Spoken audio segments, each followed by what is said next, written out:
This man wants to change the economy as we know it to solve the ills of society. I think he really might be onto something.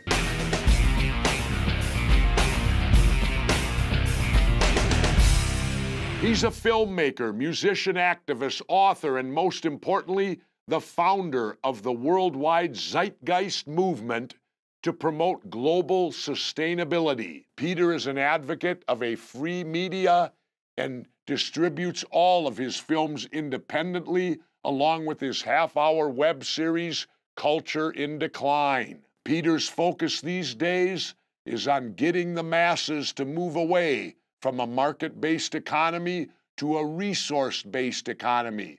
Welcome real-life vigilante Peter Joseph. Peter, thanks for joining me on Off the Grid. It's my pleasure, Jesse. Thanks for having me. Peter, I guess the first thing to do, explain to us in layman's terms what a resource-based economy is. Sure.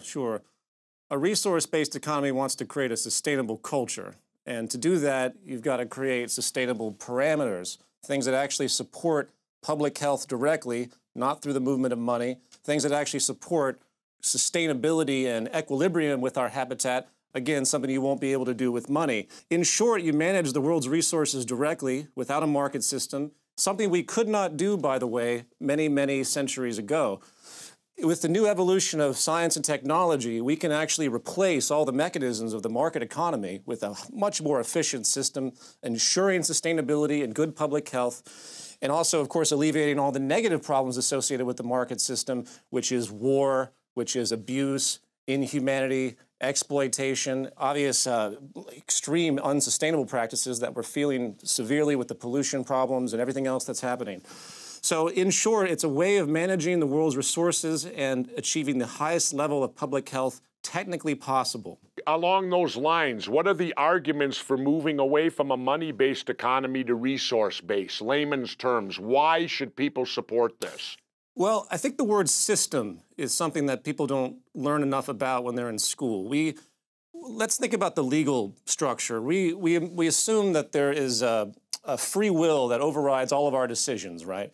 Where people that are born in poverty, even though they may have no options, we assume when they commit a crime that they do so on their own free will with no external pressures and no type of coercion. This is called localized thinking. Localized thinking is what dominates both the legal system and the economy. Free market economics says, well, you know, you're free to exchange. If you exchange money for something, that must mean that you want that. And it eliminates everything that actually coerces people into behavior.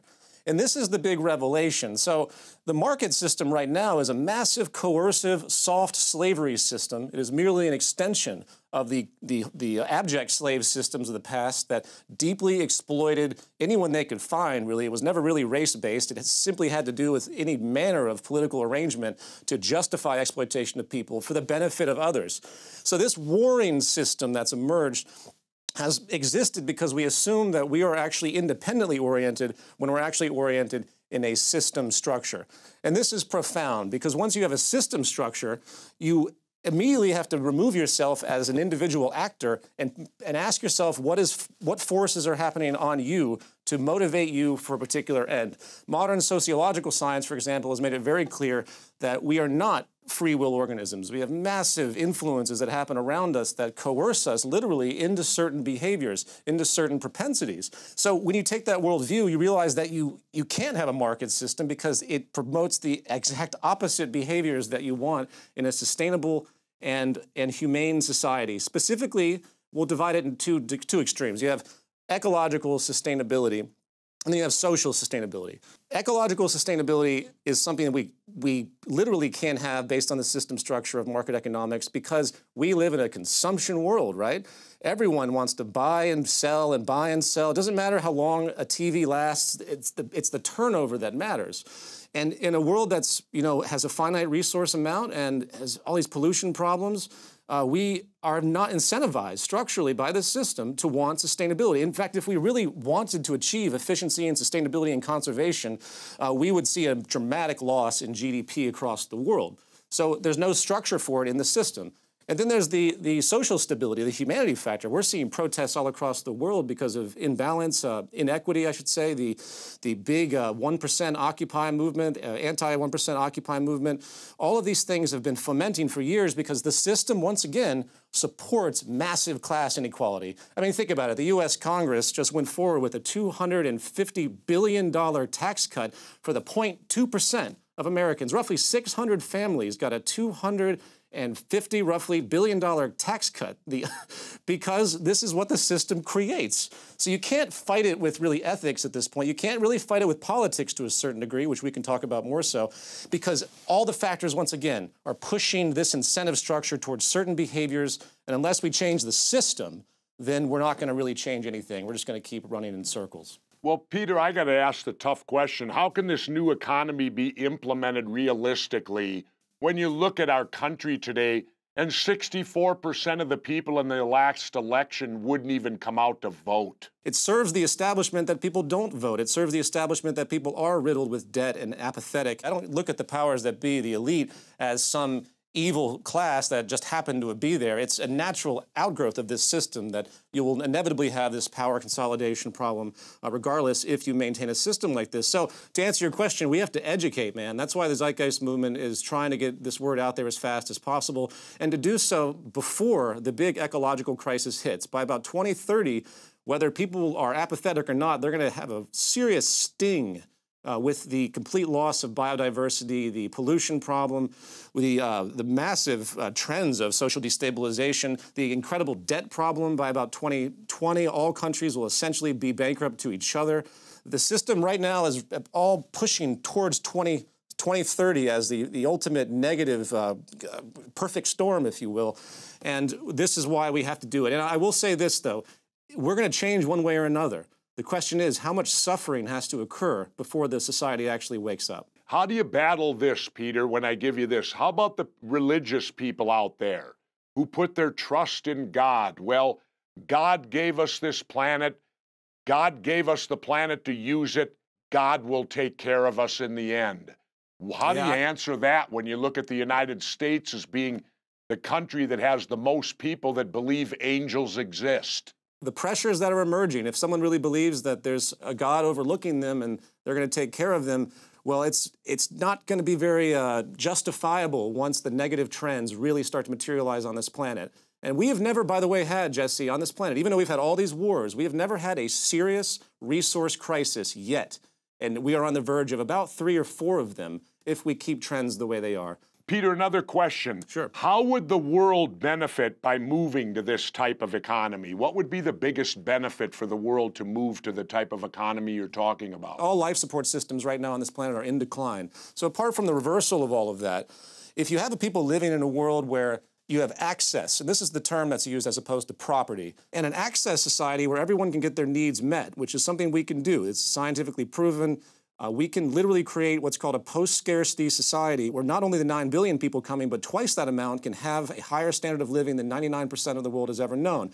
This is not conjecture. It's proven based on the trends of science right now and something called ephemeralization, which I won't go into too much, but basically we're able to do more and more and more with less and less and less resources, and it's incredible. Imagine being born into a society of low stress where you didn't have to actually worry about that paycheck and submitting to labor and being essentially a corporate slave, which is what 99.9% of the world is today, funneling the majority of that money up to this 1% class that's getting smaller and smaller and smaller. Public health would improve dramatically. And if you really think about it, that's all that matters. All that matters to us is have really good public health when you really think about it. Well, I'll tell you, Peter, you're one intelligent guy, and I hope that people do listen to you, and I hope they get your films and pay attention. We've got a couple of questions from some of your people out there. Would you like to take a couple questions? Oh, yeah, absolutely. Okay, from Twitter, we've got the Devil's Advocate who asks, who is going to rule your one world resource-based economy? Who would be in charge?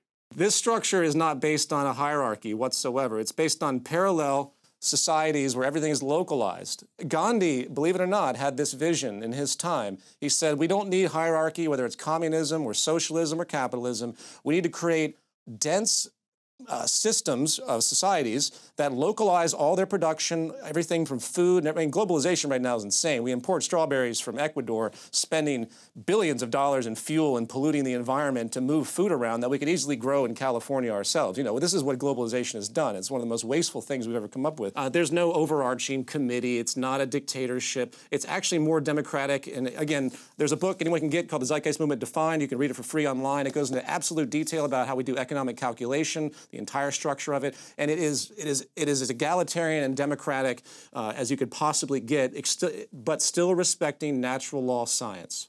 Okay, from Facebook, Nathan Feeney wants to know, if we automated 90% of all human labor, how would society be motivated to volunteer and work the remaining 10%? When you automate the majority of things where monotonous labor is gone, it frees people to actually do what they're interested in.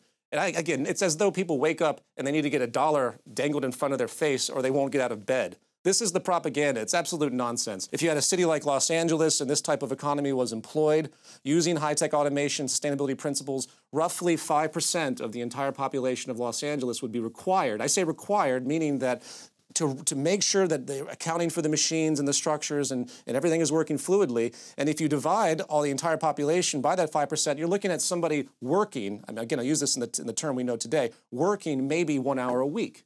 So it's a completely different value system. I mean, you don't go home and fight for minor chores, because you want to take care of your environment. We're trying to have people take care of the world, and people will want to do that. So Peter, what you're telling me is that I could work 1 hour a week and play golf the rest of the time? If you really wanted to, but I guarantee you, most people would really want to do something that would be thoughtful. Again, I know that people would like to think it's all vacation, and there probably could be a great deal of that. But our human drive comes from helping and community. And when you really break people down, you get rid of all the pressures, that's what people will do. If you took simply the people that volunteer for poverty and put them in the position of maintaining this society, you'd already have a 20-to-1 correlation. So you already have the people that are willing to do it. Finally, last question. Terry Zimmerman asks, what do we do right now to transition from the current debt, slavery, and social financial constraints?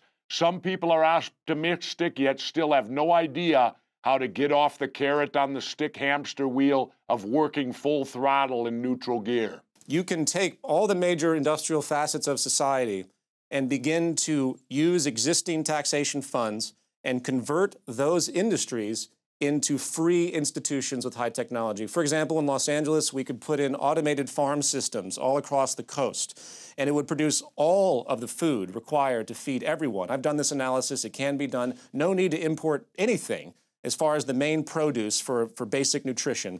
And you do that, you set it up, you automate it with advanced means, and you make it all free. And then you go to the next sector, energy, you make it all free. You go step by step. And of course, as you might imagine, if anyone attempted to do that, the big corporate establishment would flip out because you're affecting the entire flow of money and labor. So what you do to compensate for that is you provide universal minimum guaranteed income, and you balance the two. So everyone in society gets a basic income so they can support themselves with everything else they have to buy, while other resources continually are able to be provided free. Does that make sense? You just gradually do it, and eventually you'll end up with this system. Now, that's easier said than done, but that's as far as I think we can go right now. I look at it this way, Peter. If we're going to get this done, I guess I need to become the president at 2016 and bring you on board. Hey, I'd be right there. I'd be right there. No, I mean, seriously, it would require something that wild to happen. Probably. It probably would. That's a very long conversation. I have that conversation a lot, but... Okay. Well, Peter, I want to thank you for joining me on Off the Grid today. I mean, this is a concept that I had no idea of, but it's very interesting, and I look forward to seeing a resource-based economy go into effect. Maybe, do you think it could happen in my lifetime? I'm 63. I really hope this change can happen within the next few decades in some pockets of the world. And once one country decides to really push forward, a chain reaction, I think, will commence. So it'll be like gay marriage? Maybe. Once it gets going and people realize that no one gets harmed by gay marriage, then it'll happen? I hope it could be that fluid, yeah. Okay, well, Peter, thank you again for joining me Off the Grid, and I look forward to watching you We'll keep in touch and I'll do what I can. What do you think, vigilant viewers? Think we should move away from the market economy model towards a resource-based model? Sound off on aura.tv/offthegrid and tell me what you think of Peter Joseph's Zeitgeist movement.